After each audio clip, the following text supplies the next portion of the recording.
ice in my veins, I've been driving this train. My name's Adam Jones. I'm competing at the Night of Champions 2 and I compete in the under 93 kilo category. Made lots of mistakes, taking shots, skipping breaks, feeling lost, feeling great, popping off, singing straight, never stop. My name's Adam Jones. I compete in the under 9. What does it say? Under 93s, are you? I don't know. Yeah. Okay. Smell like coffee, man. Yeah, coffee. I withdraw on the things I make. I turn flaws into flawless traits. I build tall, never capped in space. I won't stop till I hear him say, What's your name and who are you? My name's Adam Jones. I'm 37 years old. I compete in the under 93 kilo category. Wow. Yeah. Do you want to start that again? No, that's perfect. Yep. What got you into powerlifting? I was introduced into strength sports when I was in my early 20s. I did a variety of different strength type sports, and I leant towards more powerlifting because that was towards my strengths. Tried a meet in 2014 and I was hooked since then. You've been around since 2014. Talk to us about how much the game has changed since you walked through those first doors. God. So my first meet, well, really, I had no idea about powerlifting. I found out probably 2 months before the comp to try it out, and I applied, and there was probably a group of, it wasn't that big. It was a small gym, and there wasn't a lot of people like it is today, so it's grown a lot.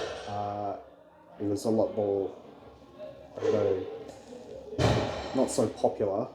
It's definitely grown a lot more popular through the years, and the growth is huge. Like, you can see now that a lot of young people, in their late teens, early teens, are just hitting numbers that I even dreamt of 10 years in the sport. I'm like, holy hell, how are you guys so strong already? And it's just the evolution, the generation, and it's very exciting to see over the next few decades. Talk to us about being a powerlifting coach and explain that and how it's been balancing being an athlete and being a powerlifting coach. Yeah, so, there's two different hats. Like, as an athlete, I'm coached myself.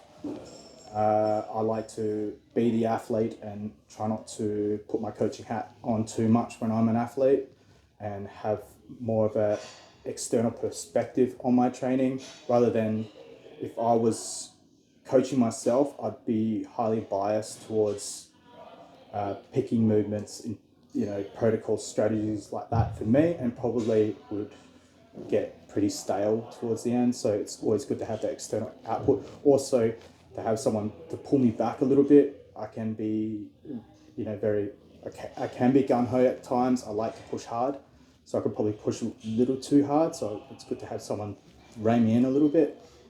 Whereas when I've got the coach's hat on, I'm a bit like my coach as well. Like, I can see if the athlete's doing too much. I think of their externals. I know when to pull things back.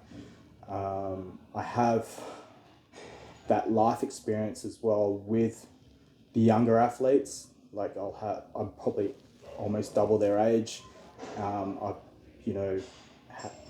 been through a lot of life stuff, so I can be proactive with them as well, have the conversation, explain to them, and have their input as well with their journey.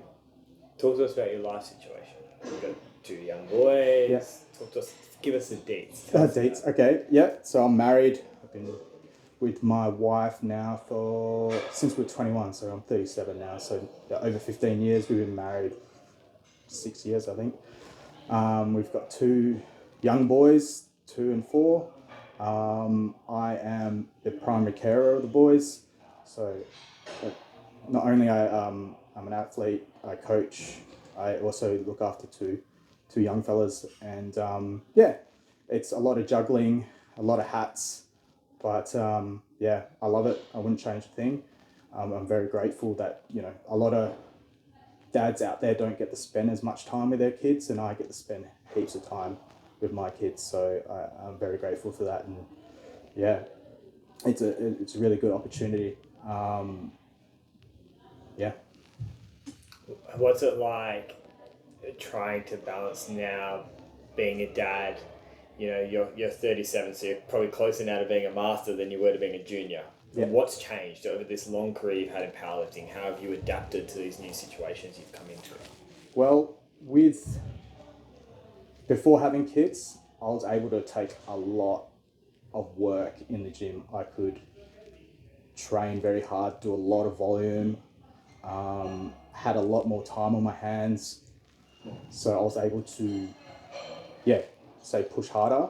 But since having kids, I had to be a bit smarter because sleep gets a little inconsistent. There's a lot of inconsistencies with recovery, so we're kind of trying to need to be proactive in regards to recovery, but also manage the total stress of the training as well. So my training looks far different to what it used to look like before kids, but I'm still making, decent progress with it, doing almost half as much, I think, almost close to half as much as I was doing. So, and the template structure of my training, like I was doing 4 days a week, then I do main squat, main bench accessory on day one. Second day I'll do like deadlift, secondary bench, squat accessory, and then day 3 I'll do secondary squat, bench, more bench stuff, and then the last day I'll do secondary deadlift, and then bench, and then hip accessory. Now I can't do that structure because when I get into day 4, I still got a 4-day structure, but when I get into day 4, I'm too fatigued to deadlift. So we try and beat that fatigue by putting the deadlift on the day 3. And then that day 4 is more of like an accessory day, moving, working on things that injury-wise and stuff. And yeah. Talk to me, you've been in the game 10 years. How many total comps have you done? And how have you stayed in the game so long? Well, I don't know how many comps I've done. I've done over 20. I don't think all my comps have been put on, is it good lifts? Open powerlifting, that's right. I don't think they're all being put on there, so 20 to 25 comps. I think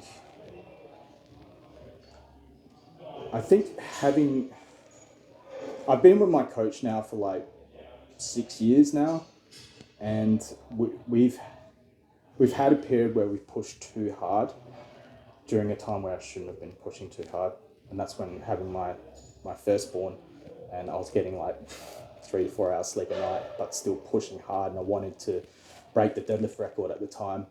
Ended up snapping my adductor and taking a long time to recover from that. So we learnt that maybe during those times we need to be gentle on the body, still train, not baby it, but like just be mindful. And with that moving forward, there has been periods where there's been ebbs and flows of like just life externals and stuff. So we just had to be mindful of, turning things down, not pushing too hard, because in the long run, if you push hard during those times, it's going to set you back even longer. Whereas if you get set back from a session, you can bounce back next session so quickly. So it's not to get so down on those down sessions and be smart about it, work on quality than, a hard output. Is that advice, that would be my next question, is that advice you'd give your younger self? Yeah, 100%. Yeah, definitely. You don't need to be where you want to be now. It's built up over time. And another thing that my coach tells me over and over again is like, you don't need to win the meet in training. You need to win the meet at the meet. So be patient. Let it come as it comes. So that's awesome. Yeah. Who's your greatest role model and why? I have many. I think I have many role models like, training partners, my colleagues, friends, but one that stands out the most to me is probably David Ricks. David Ricks has been in the sport for over 40 years now. He's 60 something years old. He's an M3. I remember in 2017, I think it was, I had the privilege to help him in the warm-up room and watch him break an open world record as an M2, almost M3 in the 93 kilos class, and almost beating Jesse Norris at nationals as well. And that was super inspiring. And I'm like, God, I'd like to be, at around that age and still pushing open lifters. So it's not impossible. I listened to a recent podcast about him, and it just puts things in perspective about, you have those down sessions and you feel like maybe you miss a lift and you feel really down about it, or you felt really sluggish, or even having a whole training block that feels absolutely crap. That is so minuscule in the long term. Like, I just imagine how many times he's felt like that along the 40-year career and still pushing, still top level, even in opens. So it just, it puts things in perspective. Don't get so down on tiny things, even if it feels really big. Even if you miss out a few months of training due to injury or quality training, you can always bounce back. It's just consistency over a long term, and and listening to your body. Like, even he explains like, oh yeah, I couldn't push these numbers because the body wasn't quite ready yet. And yet is a big thing. It's not yet, but maybe next month or later, next block or whatever. So it's long game. How does it feel now in pretty much what it is, that you're the role model for your boys? Yeah. It's pretty cool. Like, the kids pick up on even the smallest things. So you really need to watch how you behave. But it's really cool to see the kids wanting to get involved when I'm training at home, and they want to be strong and athletic. So I think that's an important role as a parent, to show them that, you got to keep yourself in reasonably good shape, keep yourself active. And I think I'll always keep my boys active physically somehow forever. It doesn't matter what it is. It's just do something. Don't sit around and do nothing. Because, nothing good happens there. What's your most memorable moment in powerlifting? I think I have plenty of memorable moments, but probably my most memorable is probably my first meet. Yeah, my first meet. Naive, no idea what I was doing. Very humbling. Didn't make weight, but fortunately they let me go up on the high weight class. I didn't have a handler.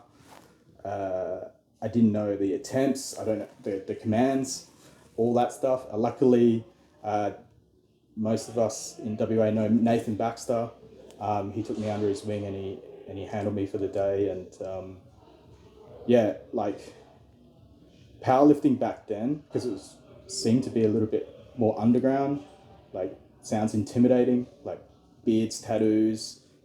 But after that meet, I was like, God, everyone's just super supportive and want to see the sport grow. And that's what got me hooked. I was like, oh my God, I found this sport now that I can keep doing a sport. And And now you're the bearded tattoo guy. I'm the bearded tattoo guy, yes. Talk to me about the sacrifices you've had to make, or the things you've had to overcome. Talk to me about the 2022 battle with Callan and who was that one? Brody. You tore your hand on an attempt. You came back. You've missed weight at the most recent nationals. Talk to me about those. Discuss. Yes, I think things like that are like lessons, the hard lessons that they're to teach you, even though it feels really shitty at the time, especially missing weight and not getting to lift at all.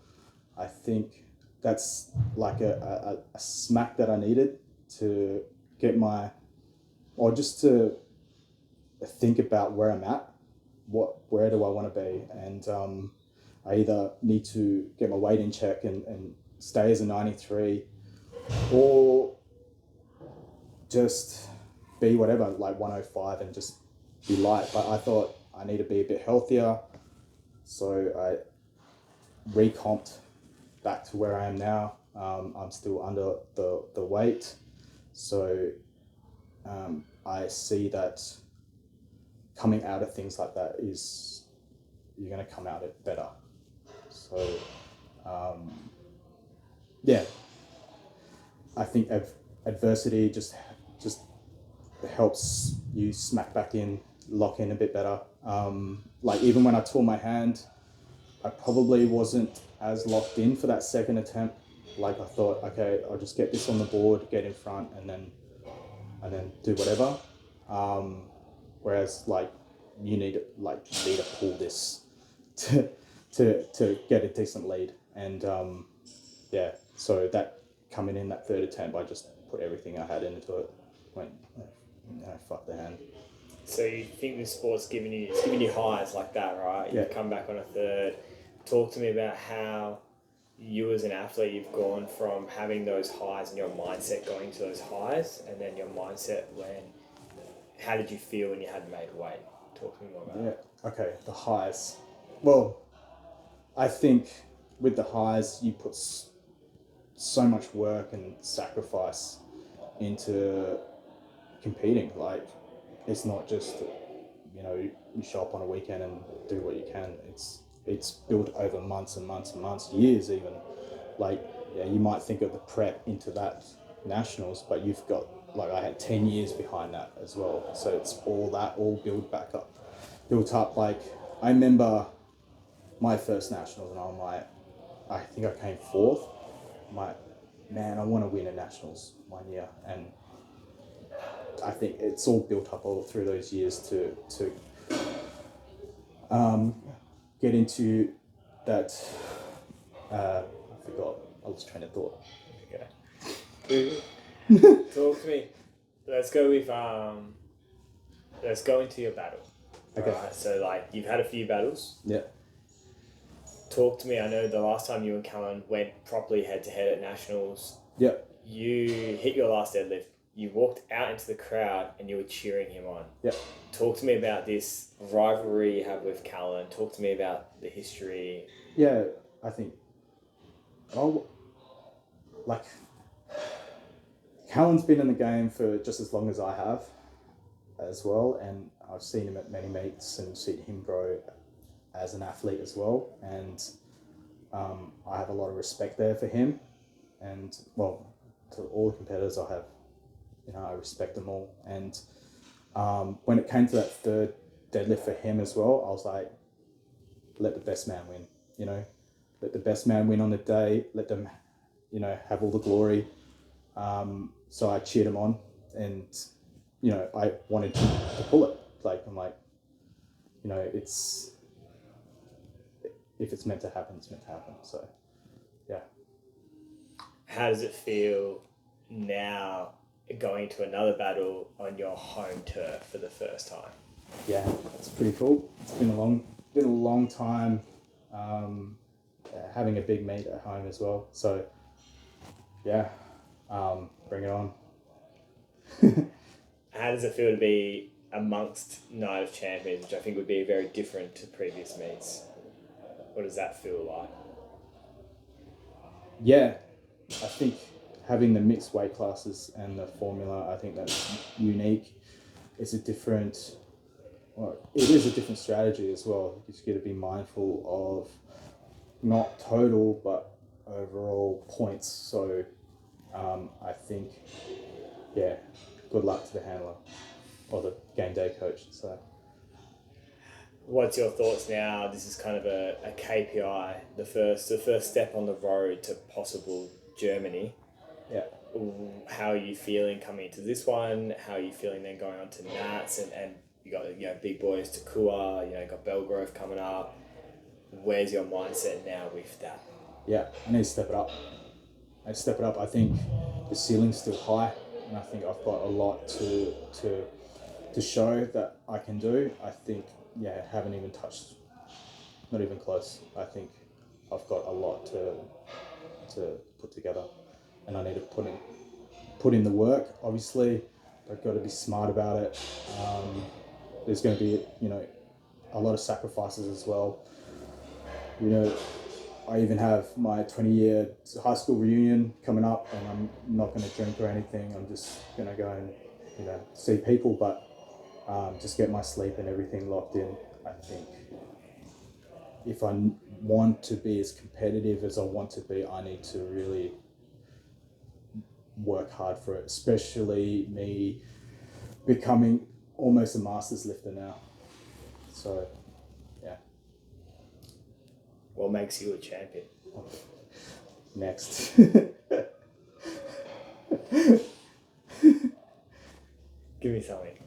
I think, in terms of being a champion, right, it's not about winning, but you've been in the game for 10 years. Like, most people would have given up by now. What makes you different?